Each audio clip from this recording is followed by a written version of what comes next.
Hi friends, important and GK question பார்க்கலாம். First question. Damodar பள்ளத்தாக்கு திட்டத்தின் மூலம் எந்த இரு மாநிலங்கள் பயனடைகின்றன?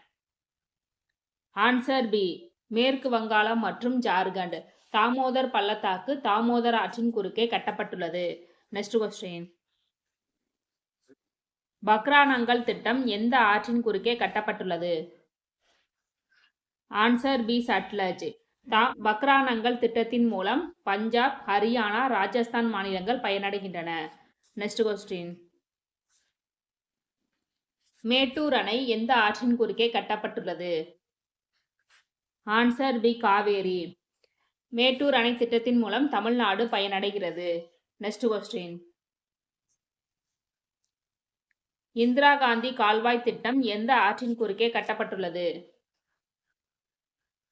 Answer B. சட்லஜ். இந்திரா காந்தி கால்வாய் திட்டத்தின் மூலம் ராஜஸ்தான், பஞ்சாப், ஹரியானா ஆகிய மாநிலங்கள் பயனடைகின்றன. Next question.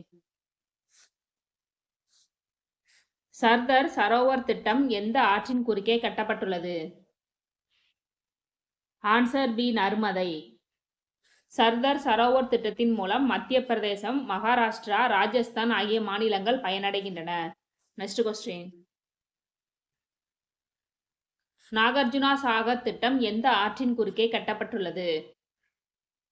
Answer A. Krishna. Nagarjuna Sagar திட்டத்தின் மூலம் ஆந்திர பிரதேச மாநிலம் பயனடைகின்றது. Next question. பகிரதி ஆறு எந்த மாநிலத்தில் உள்ளது? Answer D. உத்தரகாண்ட். பகிரதி ஆற்றின் குறுக்கே தெஹிரி அணை கட்டப்பட்டுள்ளது. இந்த பகிரதி ஆறு இமயமலையில் உற்பத்தி ஆகிறது. Next question.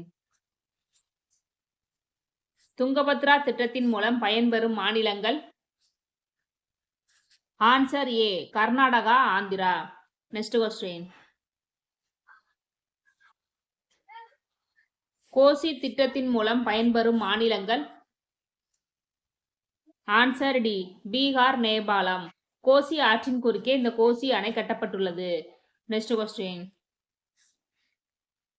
ஹீராகுட் அணை எந்த ஆற்றின் குறுக்கே கட்டப்பட்டுள்ளது? Answer C. மகாநதி. ஹீராகுட் திட்டத்தின் மூலம் ஒடிசா மாநிலம் பயனடைகின்றன. ஓகே ஃப்ரெண்ட்ஸ், இந்த வீடியோ யூஸ்ஃபுல்லாக இருந்துச்சுன்னா லைக், கமெண்ட் அண்ட் சப்ஸ்கிரைப் பண்ணுங்க. தேங்க்யூ.